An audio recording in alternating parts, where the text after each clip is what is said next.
What's up, guys? Welcome back to 5280, and we're gonna work on the garage again today. So this is not the second phase of lighting. That should be coming soon, and I hope to start on that today after I'm done with this project. But what we have are some hideous stairs, and they're awful. And what's so awful about them is everything. We're gonna fix that. Yeah, they're just terrible.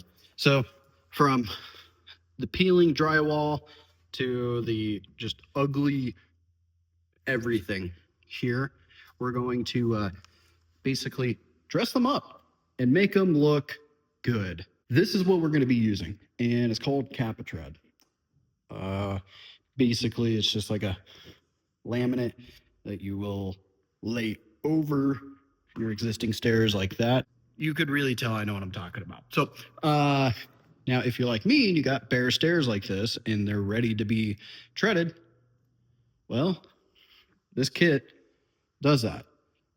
It does 4 steps per kit, which is not a lot. Yeah. I'm not going to say it's expensive for what I'm doing, but if you're doing a whole staircase, it gets pricey pretty quick. About $70 a box. Yeah. But it'll look good. It comes with the tread itself, and this one is rounded, which you can see right there. Also comes with the riser right here. This is, it's going to go right here, and it's going to finish it well. So I'm going to go here, yeah, yeah, and yeah. And of course, the treads are going to go on top over here. Now, there is an order of operations to it, but when we're done, this whole area will be less of an eyesore. And I get it. The garage looks like Two-Face. I am Two-Face. I have 2 faces. Okay? Anywho, I got at Floor and Decor. They have tons of colors. They have tons of options for basically this. Now, if you guys are going to do this yourselves, I will give a little bit of a how-to with just basic tools. And here is the color there, 5405. You know, it just kind of really rolls right off the tongue. Yeah, 5405. It's a color that I've been dreaming of. Cool thing about this, it has the matching riser here, or it is reversible, and you can do that. I hate that. I think. Here's what we're gonna need. Tape measure, some kind of square, an adhesive. Definitely check the material versus what you need for an adhesive. This brand does recommend something that is going to be a urethane based. This is not the correct adhesive. Liquid nails will work if you get the right one, so I will have to exchange that. You'll need a saw of some sort. Caulking gun for the adhesive would be smart. You can also use a little bit of caulk if you want to fill the edges, just make it a little bit more seamless. There's also a brad nailer. Not really needed because you're going to be using an adhesive to glue it down. I'm going to use the brad nailer to kind of help set it. I'm going to hide the nails. We're going to start off with the bottom riser here first. And what I'm going to do is just take a couple of measurements. Looks like we're about 6 1/4, 6 1/8, 6 1/4 to 6 1/8. Look at that. Yeah, we're an 1/8 inch off from each side. That's crazy. Check the middle. And we are at 6 1/4. Concrete's off from here, and it slopes down going that way. So, whatever, it happens. Concrete's never going to be perfect. So we're 40, and I'll call it a 16th. I mean, that's going to be tight. 40 and a 1/8. Oh, 3/16. I don't know how well you guys will see it, but there is about a 16th gap right there. It was pretty tight over here. But to be honest, it really doesn't bother me that much. But I don't think I'm going to see it all out. Next thing we're going to do is we're going to cut for, or we're going to measure from here over to get our 40 and a 16th versus our, from here over to our 40 and 3/16. So we're going to measure that. Now, something to keep in mind, which compound miter saw will help, is you can compensate that 1/8 inch difference between the top and the bottom. If you really want a nice tight fit, you'll be able to do that. Everything's traced out. You can see it goes up and over. So all of this is what I'm cutting off. I'm going to make my cut on this line here. And I might have to cut, flip it over, cut again because, well, I don't have the longest blade in the world, but whatever.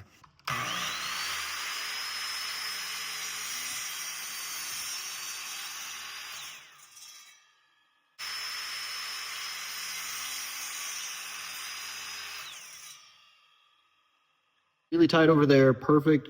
Little bit of a gap over here, and that's kind of as expected. Again, we'll caulk that, and it'll be good.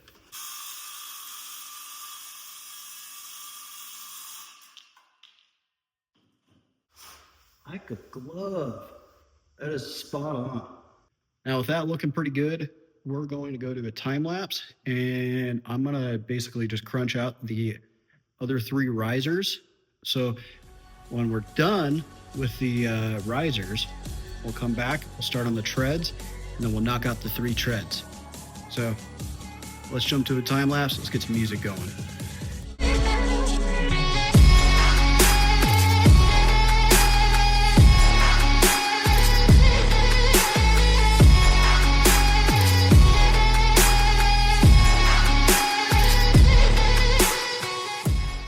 So they're all cut. They're loosely fitted in place. You know, they have really tight fitment. So cutting actually went really easy. I know it wasn't too bad. I had a goof up on that one, but I did mess up on all of them. I did not account for something. The tread, well, that slides, and the riser goes over the tread. I didn't count for that. So I probably need to take about a 1/4 inch off of all those, maybe 5/16 off of all of them, and see. Really all I needed to do was cut width here, and I got a little template. I was trying to see if this would slide in there, but it does not. You can see it hangs out that much, and that is about as much as I cut off. Really, it's basically one cut, and then the tread goes on. So pretty easy going, all that. Cut this one, and then cut that one, and then cut the riser down, and cut this riser down, and we'll be good to go. So we're gonna jump back to a time lapse, and you're gonna see me quickly cut and rip everything down. But for me, it's not gonna be quick. So.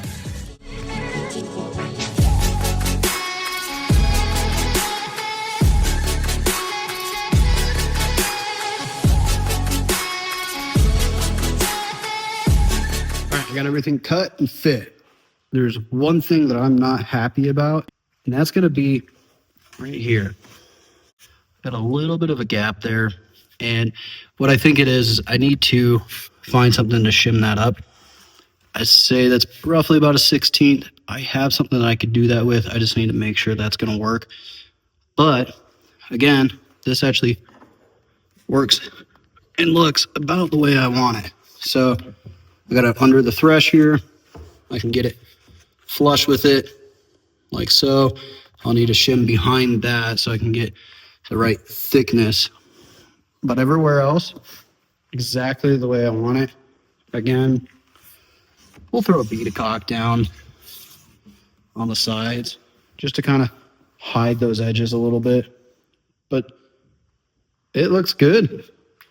Looks really good. What an adventure trying to find the right adhesive.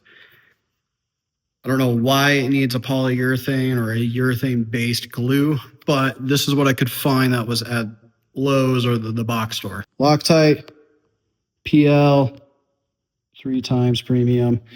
Basically, the dead giveaway was urethane-based, and that's what I was looking for. So hopefully 1 tube is enough, and hopefully this will go on basically the way I need it to. So we'll see.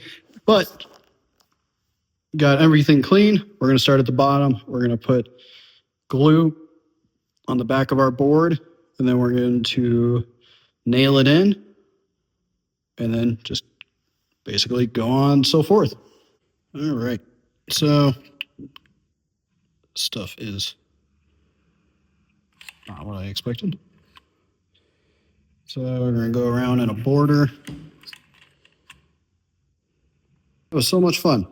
All right, now we're going to take this and slide it into place, which is not the easiest thing to do, especially when it's full of glue.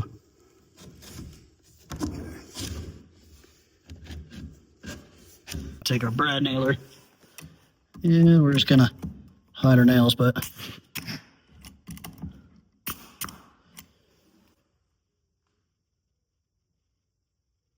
one moment, please. All right, got all the nails in. You can see there's one hole right there, another one right there, and they're so far up under that, there's no way you're gonna see them unless you're looking for it. So that's good. Now we're going to lay the next one down and keep going. All right, this one's a little tricky just because of the wall. So you got to come out just a little bit. Just a little tappy tap. Just tap it in. Just tap it in. There we go.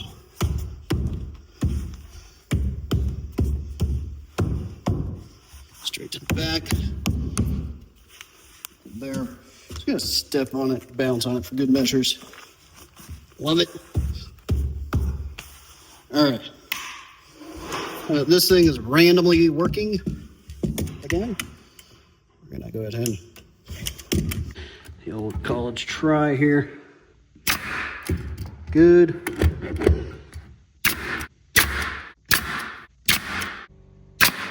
Just got this runner put in. It's nailed.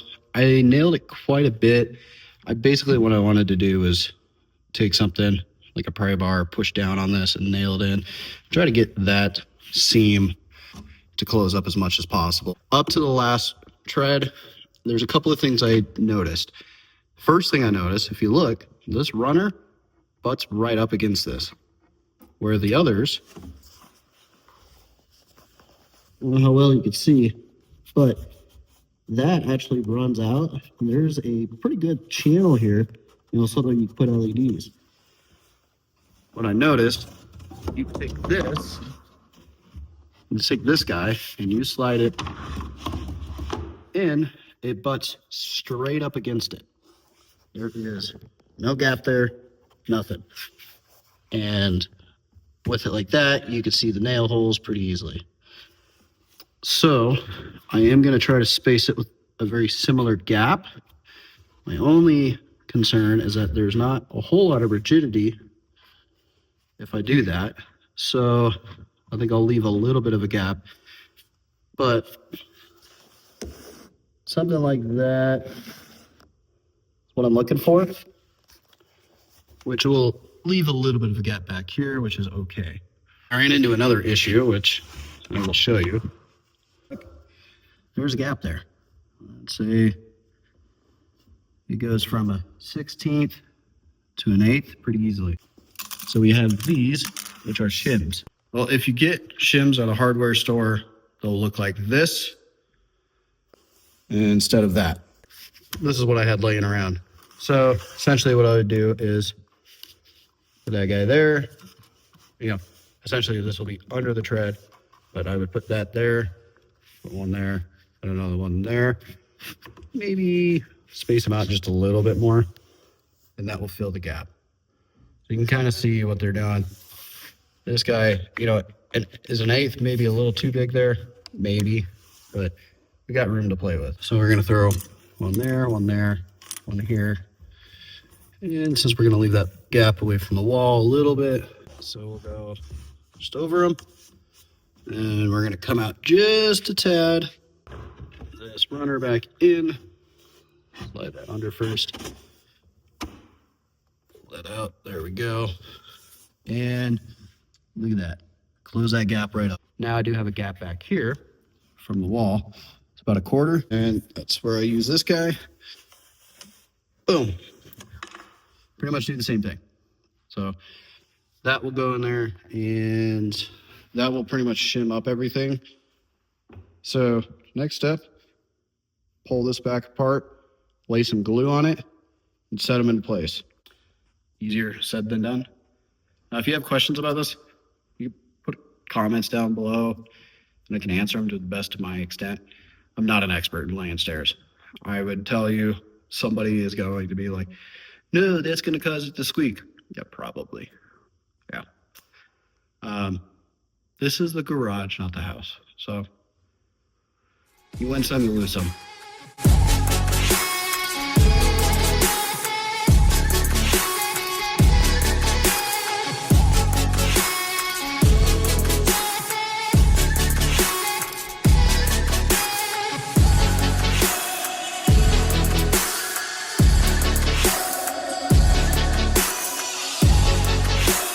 You can see threshold is pretty tight all the way across. A little bit of a gap right here. Not too worried about it.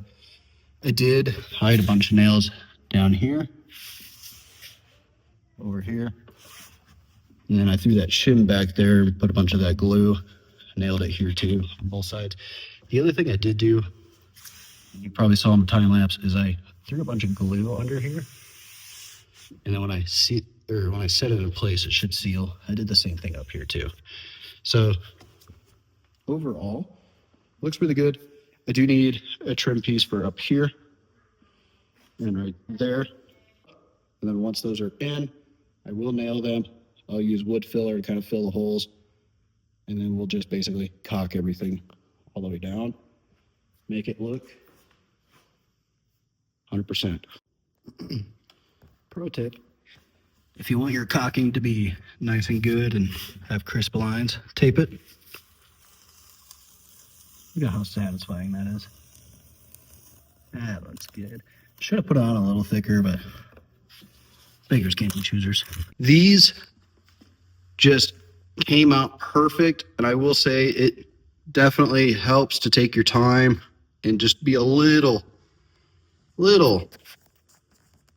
detail oriented about it, but the end result is outstanding. Now, this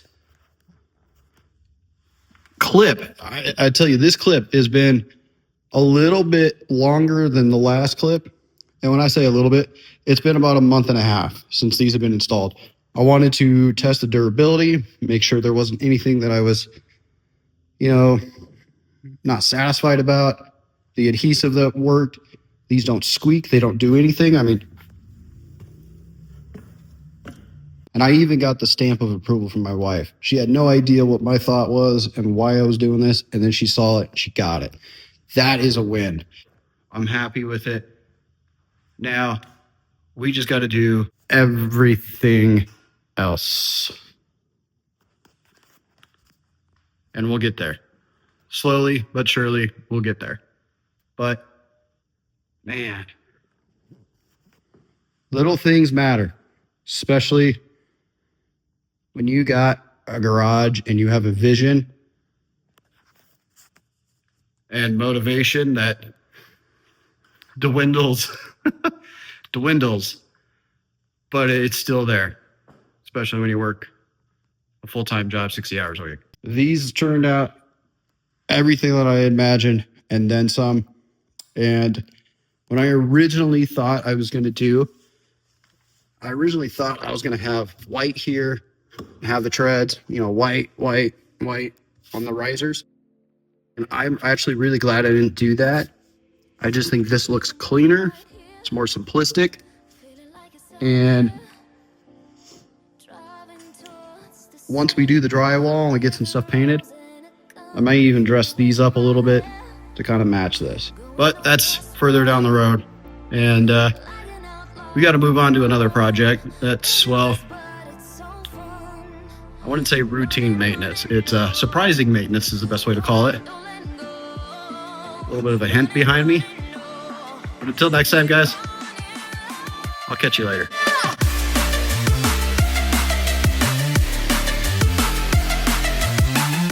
And if I mess up on a cut, well, we'll just have to use a little bit of caulking to cover it.